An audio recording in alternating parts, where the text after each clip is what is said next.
Corona pandemic ने हमारे जीवन को बदल दिया है। बच्चे अपनी सारी क्रिएटिविटी खत्म कर दें, हमारे बच्चों की प्रतिभा का सम्मान किया जाएगा। डिजिटल बाल मेला। ब्रेक के बाद एक बार फिर से आप सभी का स्वागत है। सरकार के 2 साल बेमिसाल की हम बात कर रहे हैं। सरकार के 2 साल पूरे होने के मौके पर यूडीएच मंत्री शांति धारीवाल ने भी फर्स्ट इंडिया से खास बातचीत की और विभाग की उपलब्धियां गिनाई। प्रदेश की मौजूदा अशोक गहलोत सरकार के 17 दिसंबर को 2 वर्ष पूरे होने वाले हैं। इन 2 वर्षों के कार्यकाल में नगरीय विकास और स्वायत्त शासन क्षेत्र में किस तरह के काम हुए, किस तरह की सरकार की उपलब्धियां रही, ये बताने के लिए हमारे साथ मौजूद हैं यूडीएच मंत्री शांति धारीवाल। सर बहुत बहुत शुक्रिया। सर पहला सवाल मेरा यह है कि इन 2 सालों में आप प्रमुख उपलब्धियां क्या मानते हैं? देखिए, इन 2 सालों में मोटे तौर पर चुनाव के वक्त में जो घोषणा पत्र हमने निकाला था उसकी सारे विभागों को मिला लें तो 65% वादे जो है जो जनता से किए थे वो पूरे किए हैं सिर्फ 2 साल के अंदर। और 2 साल में भी 8 महीने कैसे निकले हैं सब जानते हैं। कोविड के कितनी मुश्किलात से जो है क्या नाम जा कर के हम अभी भी नहीं निकल पा रहे हैं महामारी के कारण, लेकिन इतनी तेज़ी से काम हुआ है जनता के वादों को पूरा करने के लिए कि मैं ये समझता हूँ कि एक ये इतिहास रहेगा।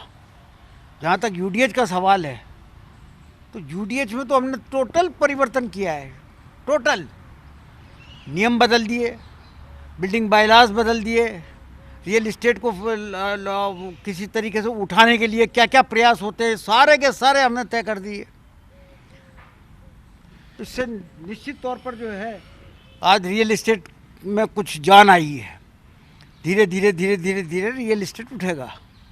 सर मेरा दूसरा सवाल भी यही था कि सरकार का जो दूसरा वर्ष रहा है इसके पिछले 9 महीने में ये कोरोना काल चल रहा है और कोरोना काल के कारण जो रियल इस्टेट है उसकी भी प्रभावित हुआ है, तो उसको फ़ायदा पहुंचाने के लिए भी क्या काम किए और ये काम वाकई ज़मीन पे उतरे हैं, वाकई राहत मिली है? लेकिन ये बात है कि 9 महीने में भी बीच में लॉकडाउन भी हुआ और कोरोना का बहुत तेज़ी से जो है वो विस्तार भी हुआ, लेकिन जो काम हमने सड़क पर चालू किए जनता को राहत देने के लिए, ट्रैफिक के कंजेशन को दूर करने के लिए, उन सबको काम उस दौरान भी हमने काम चालू रखा। हमने काम बंद नहीं किया, लॉकडाउन के दौरान भी बंद नहीं किया। चाहे कोटा ले लो, चाहे जोधपुर ले लो, चाहे अजमेर ले लो, चाहे उदयपुर ले लो, चाहे जयपुर ले लो, हर जगह बड़े बड़े काफ़ी इन्वेस्टमेंट करके जो हमने जो प्लान बनाए हैं, जब ये 2 साल के अंदर अंदर कंप्लीट हो जाएंगे, जब पता लगेगा लोगों को कि ये सरकार क्या कर गई। सर मेरा सवाल वही था कि रियल इस्टेट को आप अच्छी तरह समझते हैं और आपकी मंशा रहती है क्योंकि रियल इस्टेट सबसे ज़्यादा रोजगार देता है, तो उस लिहाज से आपने कोरोना काल में उनके लिए कहीं कदम उठाए, कहीं आदेश जारी किए ताकि रियल इस्टेट को राहत मिले, तो वो मानते हैं कि जो आपने आदेश जारी किए उनसे वाकई उनको राहत मिल रही है? देखिए, ज़मीनें सीमित है, हर शहर की ज़मीन सीमित है। 200 करीब शहर हैं। अब इन शहरों में अगर उसी तरीके से जो पुराना ढांचा चला आ रहा था, निर्माण कार्य होते हैं, तो जो है वो 5-5, 10-10 किलोमीटर छोटे छोटे शहरों में दूर जाना पड़ता है। बड़े बड़े शहरों में तो 30-30 किलोमीटर दूर जाना पड़ता है। अब जयपुर है, जयपुर में मानसरोवर कब बना? बरसों हो गए। उस वक्त भी यहाँ से करीब करीब 18 किलोमीटर 19 किलोमीटर पड़ता है मानसरोवर, और उसके तो आगे बहुत आगे तक जो है वो बन गई। तो हमने वर्टिकल जाने के लिए लोगों को छूट दी। पहले 15 मीटर की हाइट होती थी, अब हमने 18 मीटर कर दी। 18 मीटर के साथ साथ पैरामीटर्स बदल दिए, सेटबैक बदल दिया, सड़क की चौड़ाई बदल दी। ये सब काम वो किए हैं जिससे कि निर्माण इंडस्ट्री को जो है वो ताकत मिले, लोगों को जो है आसानी मिले। 500 वर्ग गज तक जो है वो फ्री कर दिया हमने। कोई नक्शा पेश करने की ज़रूरत ही नहीं। नक्शा पेश करने की तो ज़रूरत है, लेकिन जो है आपको वो इजाज़त के लिए कोई किसी नगर निगम के या जेडीए के या किसी के भी चक्कर लगाने की ज़रूरत नहीं पड़ेगी। नक्शा पेश कर दो, डाक से भेज दो नक्शा, और उसकी फ़ीस जो भी बनती है वो भी जो है ड्राफ्ट से भेज दीजिए, बात खत्म।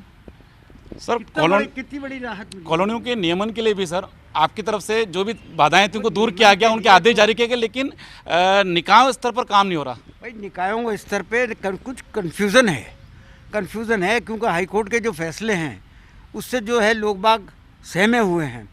हमने उसकी अपील भी कर रखी है, लेकिन उसका रास्ता भी निकाला है हमने। रास्ता निकाल करके अब जो है ये कोविड का काम कुछ ख़त्म हो जाए तो फिर जो है हम इनकी बैठक लेकर के इनको सबको समझाएंगे। जैसे जिस तरीके से 2012 और 2013 में प्रशासन संघ की ओर चलाया हमने, 5 लाख पट्टे बटे, कितना बड़ा काम हुआ उस वक्त। 2 साल के अंदर अंदर लाखों आदमियों को फ़ायदा हुआ। उसी तरीके की तैयारी हम आगे भी कर रहे हैं इनको, क्योंकि लोगों के दिमाग में ये कन्फ्यूज़न है कि हाई कोर्ट का फैसला तो बीच में नहीं आ जाएगा, कहीं ये तो नहीं हो जाएगा, कहीं वो तो नहीं हो जाएगा, तो उनको क्लियर करेंगे। पर ये कोविड के चक्कर में जो है हम कोई मीटिंगें नहीं ले पाए।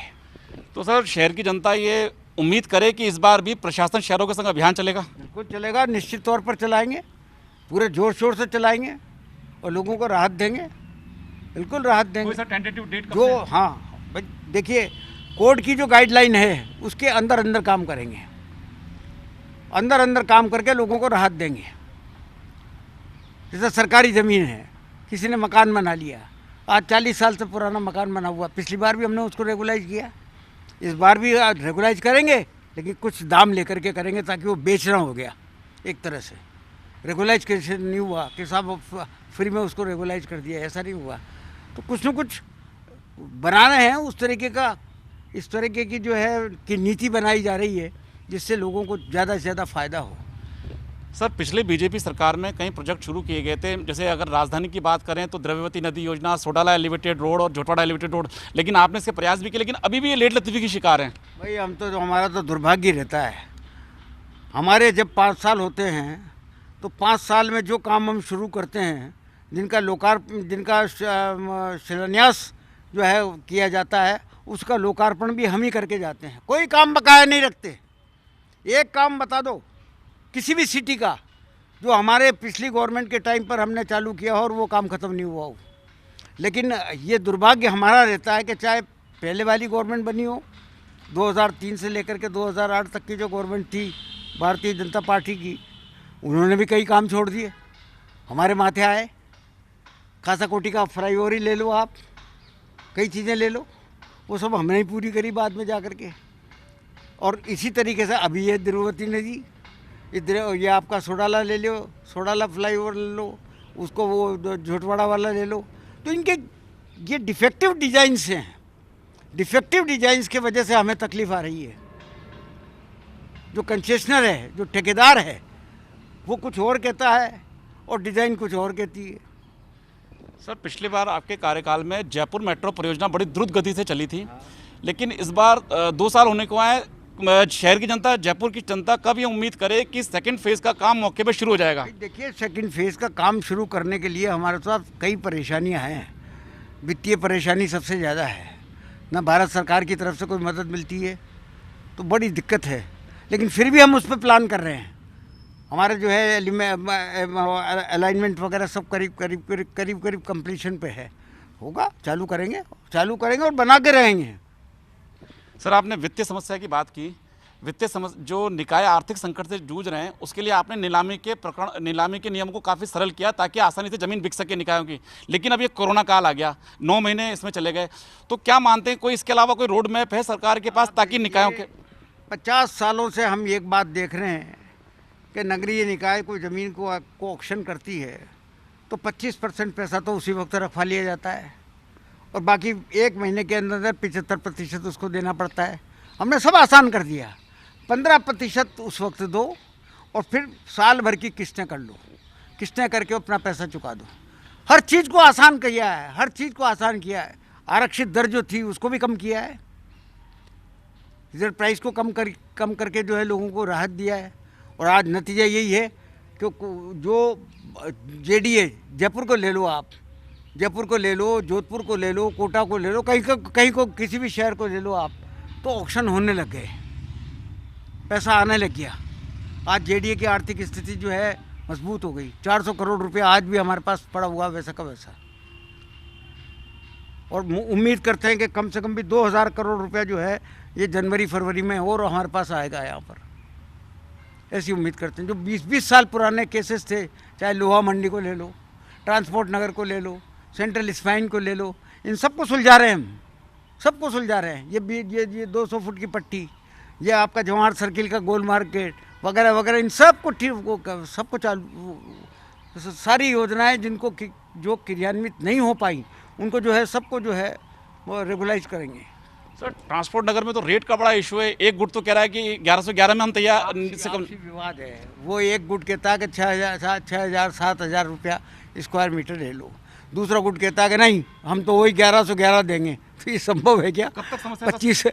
2002 की स्कीम है, 2002 की स्कीम है जिसमें 1111 रुपए के हिसाब से जो है वर्ग मीटर के हिसाब से ज़मीन बेची गई थी। आज भी कहते हैं कि साहब 1111। कुछ लोग हैं वो जो विवाद पैदा कर रहे हैं।